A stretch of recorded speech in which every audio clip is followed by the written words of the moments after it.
passar a palavra para a doutora Fernanda Caingangue, advogada do Instituto Indígena Brasileiro para a Propriedade Intelectual.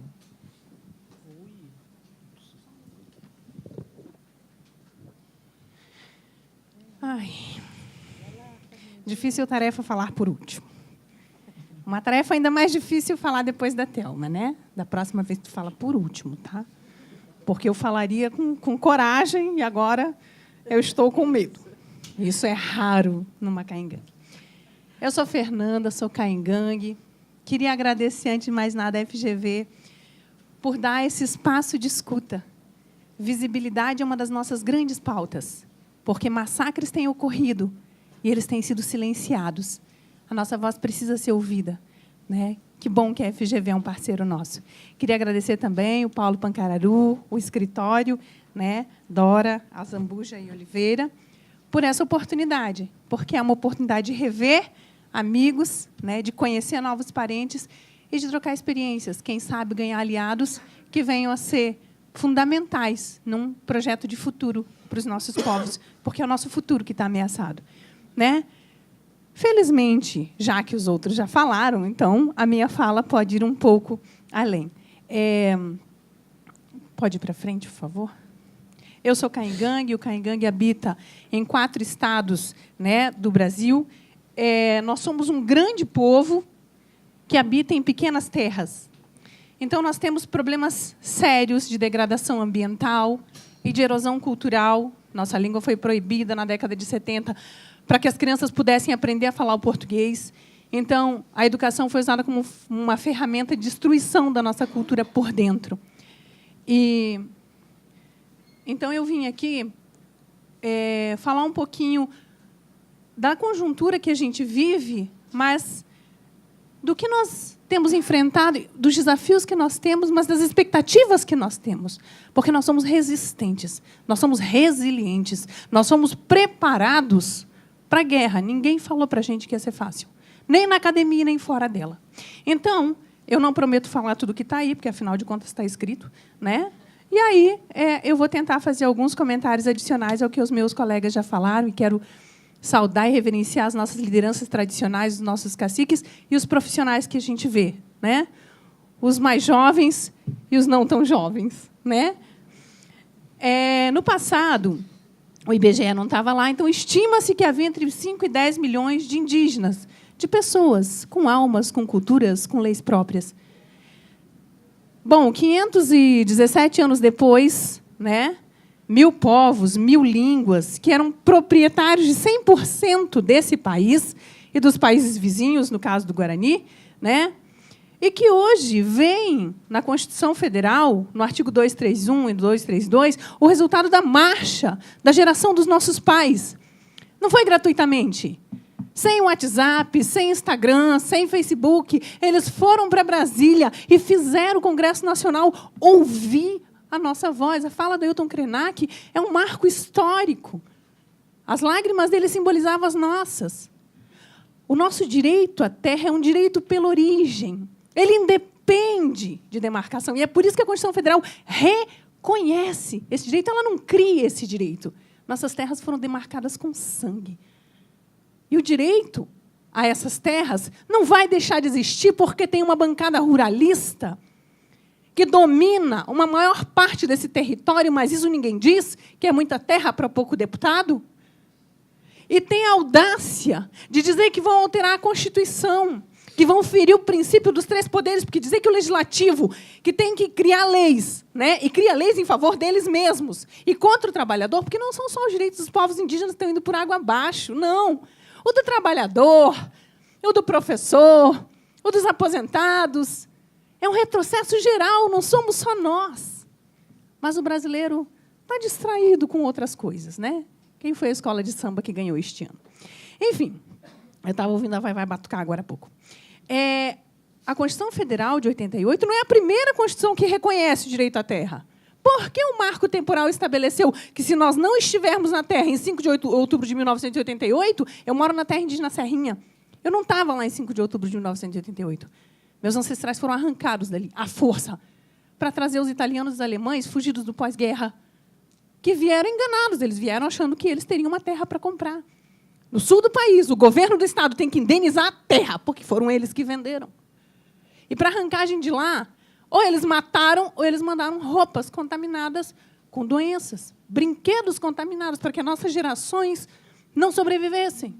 Porque o Caingangue é um povo de guerra, a gente matou mesmo, muito, enquanto pôde. E os nossos jovens não são criados para achar que a vida vai ser fácil aí fora, nem na academia, nem fora dela. Porque nunca se viu um cenário tão adverso em relação a povos indígenas. Mas eu quero falar da nossa conjuntura. Nós ainda somos 305 povos indígenas. Nós ainda somos, talvez, a maior diversidade cultural da América Latina. Nós ainda temos povos que nunca entraram em contato com o fogo, com o branco. E estão sendo massacrados, porque eles estão em cima de terras que têm jazidas de minério, que têm jazida de nióbio, que tem diamante azul. E para o fogo, para o branco, o dinheiro vale mais do que qualquer vida. Vale mais do que qualquer criança. Vale mais do que qualquer povo.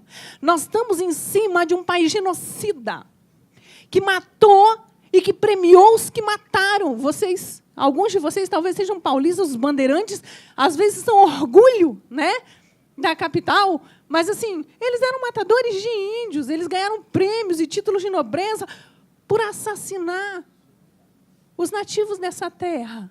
Então, assim, nós ainda estamos num país em que as pessoas premiam aqueles que exterminam, porque o extermínio não parou. Ele continua no Mato Grosso do Sul, ele continua na Amazônia, ele continua no sul do país, silenciosamente, porque o SBT não vai passar. Porque a Globo não vai passar. Nas redes sociais, são os aliados que nós temos. As redes alternativas são vocês. Para que a gente possa dar visibilidade. Nós somos 800 mil pessoas. Nós não somos nem 1% da população brasileira. Nós nunca vamos eleger um deputado federal ou um senador se nós não tivermos apoio de não indígenas, de vocês. Então, assim... Mas nós estamos em cima de 13% do território nacional, que são as áreas mais preservadas do país. As fotos de satélite mostram isso, não é uma coincidência feliz. São os nossos estilos de vida que dependem dessa biodiversidade. E a Constituição Federal garante isso também. É por isso, Thelma, que, embora esteja no papel e para eles seja letra morta, não foram eles que colocaram no papel. Foram os nossos pais. E nós vamos brigar com todas as armas que nós tivermos, para que a Constituição permaneça, porque ela foi conquistada com sangue. O nosso sangue, o sangue dos nossos pais. Então, eu queria falar um pouquinho exatamente dessa realidade, os recursos naturais que estão nas nossas terras. Porque todas as lideranças antes de mim já falaram das terras, né? Sem terra não tem povo. Sem território não tem cultura, não tem saúde, não tem educação.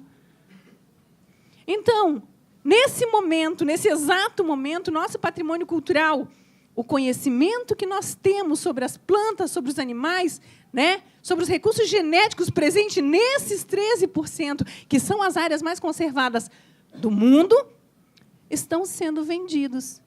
Eles estão sendo colocados no mercado sem consentimento prévio informado. A nova lei de acesso, a Lei 13.123 de 2015, foi feita sem consulta a povos indígenas. A Convenção 169 da OIT, né, que é o braço internacional mais forte, né, da legislação, que é obrigatória que o Brasil respeite, foi violada. Normal o Brasil violar a lei. Né?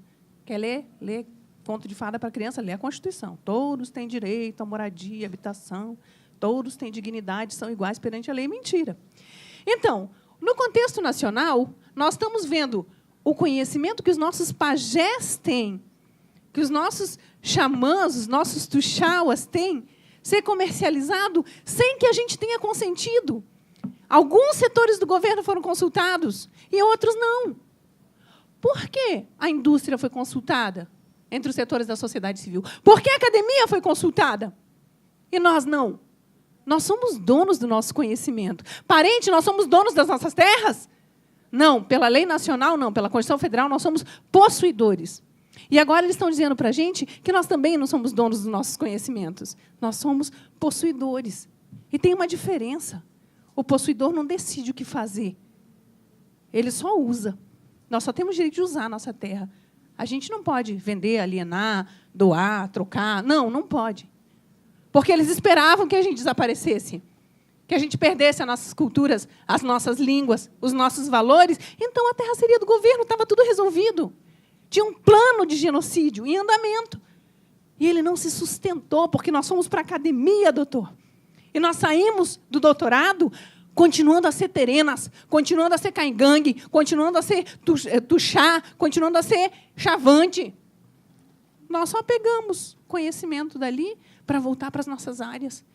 E poder falar, em bom português, que está em andamento desde 2000, e já está na fase final a criação de um instrumento internacional de suposta proteção a conhecimentos tradicionais.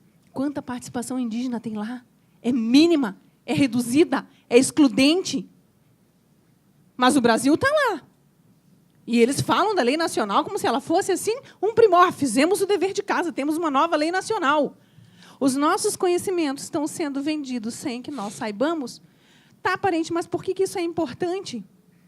Porque se você pensar que o Mato Grosso do Sul, o Kaiowá, que está morrendo porque não tem terra demarcada, poderia, só com os royalties da estévia, que é o adoçante mais usado pela indústria multimilionária de refrigerantes, se eles pagassem um percentual mínimo para o Kaiowá, eles comprariam o Mato Grosso do Sul inteiro. Nós deveríamos, Cacique Darã, ser ricos. Por tudo que já roubaram, mas continuam roubando. Então, as terras já foram. Né? 85% do território nacional não é nosso. E os nossos conhecimentos? Conhecimento é a mercadoria mais cara da sociedade capitalista. Os nossos estão no topo da linha de fitoterápicos, de nutracêutico. Por que as academias se empenham tanto em ir para dentro de terra indígena? Sabendo de toda a restrição que tem, de toda a dificuldade. Porque economiza anos e milhões em pesquisa. E esses recursos, né, que a gente tem falado, eles têm sido rifados. A Lei 13.123, ela foi feita sem consulta, ela não reconhece que nós somos donos dos nossos recursos, o que é impressionante. Né? Como é que eles vão tirar conhecimento tradicional de dentro dos nossos pajés se a gente não consentir? Eles não podem dispor de um conhecimento que não está na mão deles. Mas, no Conselho de Gestão do Patrimônio Genético, eles têm pedido as listas de conhecimentos tradicionais sobre recurso genético que os povos indígenas têm usado e as que ainda não foram usadas. Eu falei, pelo amor de Deus, ninguém dê nada. Porque, se ele não te considera dono, por que você vai botar na mão do governo? Um banco de dados, né, seria perigosíssimo.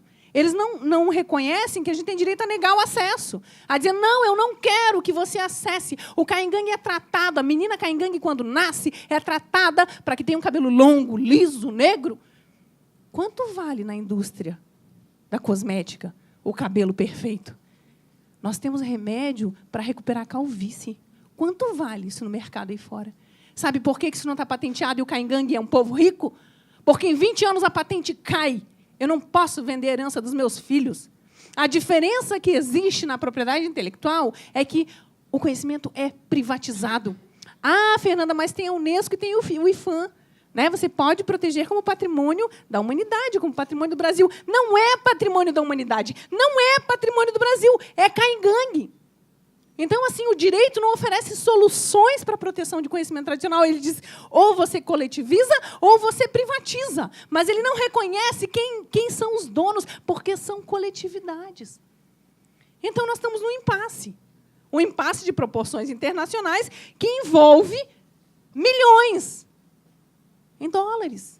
Então, assim, aí o Brasil vai, em 2015, cria uma lei, após 14 anos de uma medida provisória, que ficou provisória, né, durante 14 anos, de dia para a noite, se publica uma nova lei dizendo que, se um empreendedor individual fizer um acesso, ele não precisa repartir benefício.